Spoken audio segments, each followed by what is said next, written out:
Hello everyone, I'm Saket Bajpayee, Director of Prayas Physics Classes, Dehradun. Let's have a look at the question of the day. Today's question is of the topic current electricity. And the question says a plane divides space into two halves. One half is filled with a homogeneous conducting medium, and physicists work in the other. They mark the outline of a square of side A on the plane and let a current I naught in and out at two of its neighboring corners using fine electrodes. Meanwhile, they measure the potential difference V between the two other corners. This is illustrated in the figure. How can we calculate the resistivity of the homogeneous medium using the data? Alright, तो चलिए सवाल को समझने की कोशिश करते हैं। Basically अपने को दिया ये हुआ है कि यहाँ पर एक इस तरीके का प्लेन सरफेस है और उसमें उन्होंने क्या किया कि चार पॉइंट की मार्किंग कर ली है A B C D such that they form a square of side length small A. Clear है ये बात? तो अब यहाँ पर ये कहा गया है कि अगर ए पॉइंट को आई नॉट करंट मिल रहा है और बी पॉइंट से आई नॉट करंट वापस निकल जा रहा है, तो सी और डी का इन्होंने पोटेंशियल डिफरेंस मेजर कर लिया और अपने को क्या पूछा गया है, इस पूरे मीडियम की रेजिस्टिविटी। तो चलिए इस सवाल को सॉल्व करने की कोशिश करते हैं। इस सवाल को सॉल्व करने के लिए अपने को एक छोटा सा रिवीजन करना होगा। चलिए मैं वो रिवीजन आपको करवाता हूँ। जैसा कि आप ये डायग्राम देख पा रहे हैं, यहाँ पर बिजली गिरी है ना, इस पेड़ के आसपास बिजली गिरी गिरी है और ये जो करंट है अब ये ग्राउंड के थ्रू हर तरफ फैल रही है ना। तो हमारे को ये समझ में आ रहा है कि ग्राउंड अगर होमोजेनस है, जैसा कि आइडियली इस केस में दिखाया गया है, तो वो हर तरफ फैलेगी और ये 2D में तो ग्राउंड होता नहीं, वो तो 3D में होता है।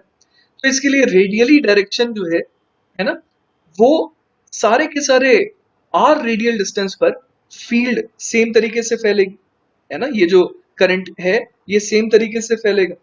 तो मुझे समझ में आ रहा है कि यहाँ पर अगर मैं देखूं तो एक हेमिस्फेरिकल सरफेसेस बनती जा रही है ना, ढेर सारी यहाँ पर हेमिस्फेरिकल सरफेसेस बनती जा रही है जिनसे करंट जो है किस तरीके से गुजर रहा है, परपेंडिकुलरली। जैसे आप देख पा रहे हैं यहाँ पर करंट परपेंडिकुलरली गुजर रहा है, आप देख पा रहे हैं यहाँ पर इस तरीके से करंट जो है वो ट्रैवल कर रहा है, क्योंकि इस पॉइंट के रेस्पेक्ट में सारे के सारे रेडियल पॉइंट्स जो है वो क्या है, सिमेट्रिक है। तो चलिए इसी कॉन्सेप्ट का इस्तेमाल करते हैं हम लोग अपने सवाल में। मैं यहाँ पर एक्चुअली यूज करने वाला हूं the trick of superposition, where what did we use to do, we use to combine separate discussions of currents flowing in and out. तो पहले मैं इन करंट के बारे में बात करता हूं। लेट अस से कि मैंने इस पूरे के पूरे डायग्राम में सिर्फ ए को आई नॉट करंट प्रोवाइड करा है।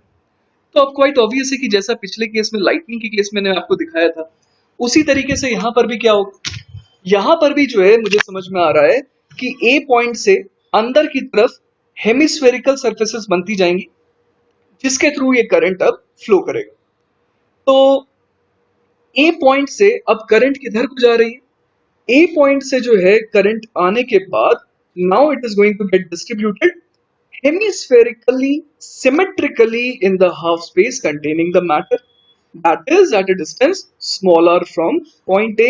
हम लोग क्या बोल सकते हैं कि करंट डेंसिटी क्या होगी, कैसे निकालें, J बोल देंगे हम लोग।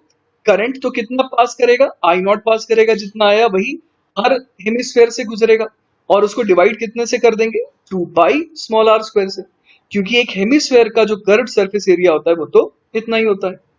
आई होप आप समझ पा रहे हैं। तो आपको समझाने के लिए वैसे मैं एक छोटा सा डायग्राम और बना सकता हूँ यहाँ पर, इस तरीके का है ना। यहाँ पर से हमने भेजा आई नॉट करंट को, अब ये यहाँ से रेडियली आउटवर्ड डायरेक्शन में ये करंट फ्लो कर रहा है।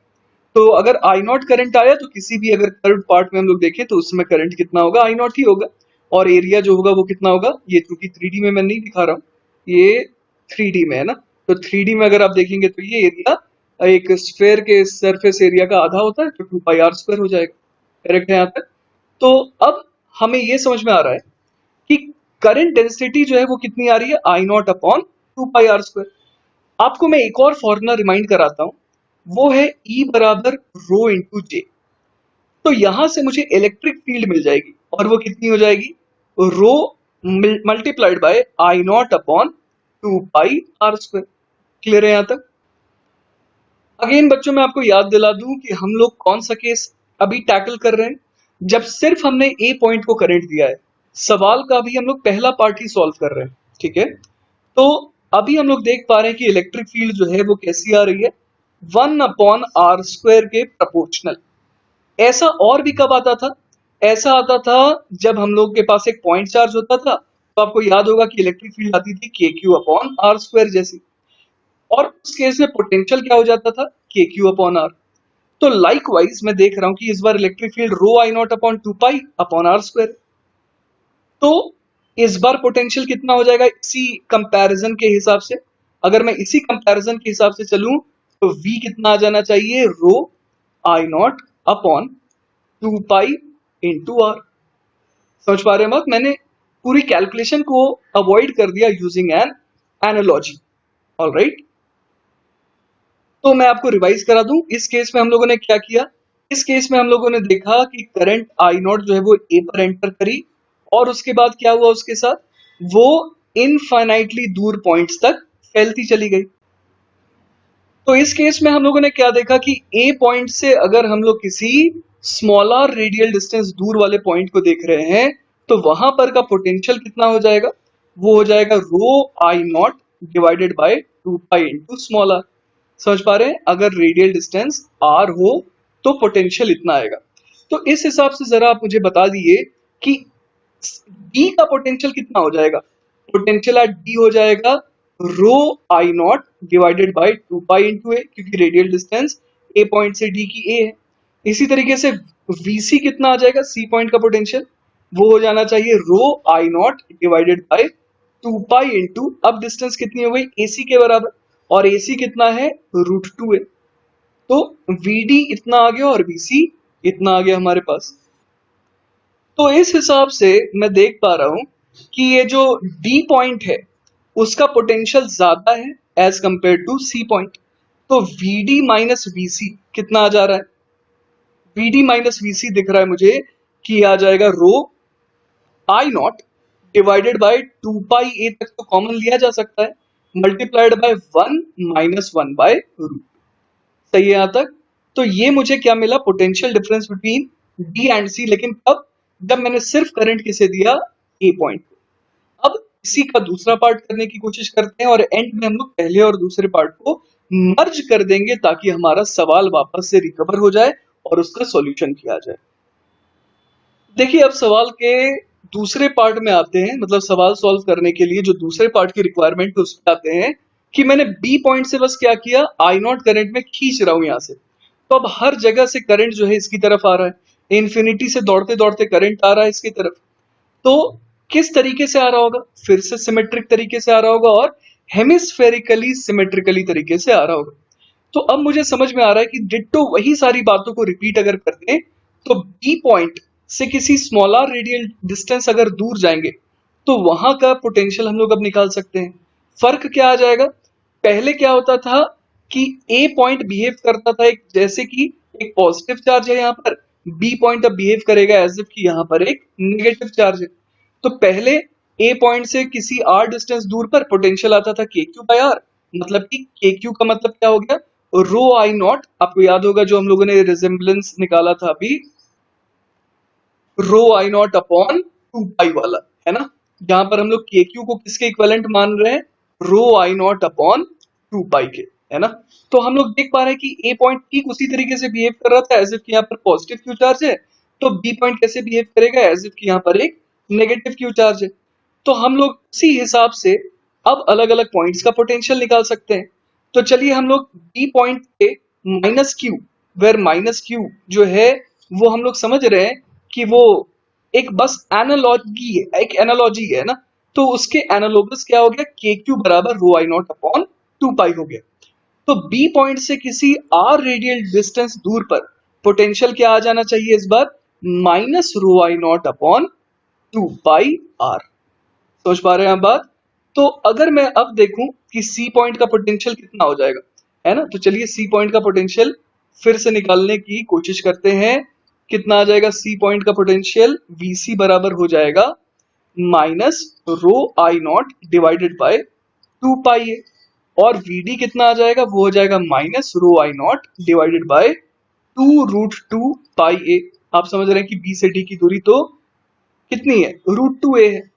तो अब जरा हम लोग देख सकते हैं यहां पर कि फिर से क्या आ जा रहा है, फिर से यही आ जा रहा है कि VD जो है उसका पोटेंशियल क्या हो गया, ज्यादा हो गया। और कितने से ज्यादा हो गया, VD माइनस VC बराबर आ जाएगा रो आई नॉट डिवाइडेड बाय, कितने से डिवाइड कर दें, इसको डिवाइड कर देंगे हम लोग 2 पाई a से, और अंदर कॉमन क्या आ जाएगा, अंदर कॉमन आ जाना चाहिए -1/√2 प्लस 1। तो अगेन हम लोग देख पा रहे हैं कि VD माइनस VC क्या है, पॉजिटिव, मतलब VD जो है वो बड़ा है, क्योंकि 1/√2 की वैल्यू होती है 0.707। तो VD माइनस VC मेरे पास आ गया कितना, वो आ गया rho I naught divided by 2 pi a multiplied by 1 - 1/√2। अरे ये तो ठीक उतना ही आ रहा है जितना पिछले बार आया था। तो अब अगर मैं दोनों केसेस को सुपर इम्पोज कर दूं, मतलब कि A पर करंट आई नॉट जा रहा है और B से करंट आई नॉट निकल रहा है, तो अब C और D है ना, यहाँ पर D पॉइंट था और यहाँ पर C पॉइंट था, तो अब जो नेट पोटेंशियल डिफरेंस हो जाएगा VD माइनस VC का, वो इन दोनों केसेस का समेशन होगा, सुपरपोजिशन होगा। तो मैं अब VD माइनस VC कितना बोल सकता हूँ, VD माइनस VC नेट, वो कितना हो जाएगा, क्योंकि दोनों केसेस में सेम आया था तो मुझे इन दोनों को ऐड करना होगा जो कि डबल हो जाएगा। तो मैं क्या लिख दूंगा, 2√I0 divided by 2 pi a multiplied by 1 - 1/√2। तो देखिए अगर इसे सिंप्लीफाई करते हैं तो देखिए किसमें कन्वर्ट होते जा रहा है, मैंने √2 से मल्टीप्लाई और √2 से डिवाइड कर दिया, तो देखिए कितना बन जा रहा है, रो I naught upon pi a, और 2 नीचे आ गया और ऊपर क्या आ गया, 2 माइनस √2। लेकिन अपने को चाहिए क्या था, अपने को तो रो निकालना था, तो रो बराबर कितना आ जाएगा, 2 pi a V naught divided by I naught into 2 - √2। अच्छा वी नॉट आप समझ रहे हैं ना क्या है, सवाल में जो सी और डी के बीच में पोटेंशियल डिफरेंस दिया है उसे मैं वी नॉट कॉल कर रहा हूँ। अगर यहाँ पर 2 + √2 अपॉन 2 - √2 कर दूं मैं, तो ये कितना बन जाएगा, ये बन जाएगा 2 + √2 multiplied bye 2 pi a v0 divided by, ये कितना बन जाएगा, 4 - 2 which is 2 times I naught. तो ये 2 से 2 चला गया, तो देखिए हमारा फाइनल आंसर कितना आ गया, वो आ गया रो बराबर 2 + √2 multiplied by pi a v0 whole divided by I naught. तो ये हमारा जवाब आ गया किसका, रेजिस्टिविटी ऑफ द मीडियम का यूजिंग प्रिंसिपल ऑफ सुपरपोजिशन, है ना। तो ये एक बहुत इंपॉर्टेंट सवाल था। आई होप कि आपको इसका सॉल्यूशन समझ में आया होगा, और ऐसे ही अच्छे प्रॉब्लम्स को हम लोग हर दिन डील करेंगे in our segment questions of the day. Till then take care, bye bye.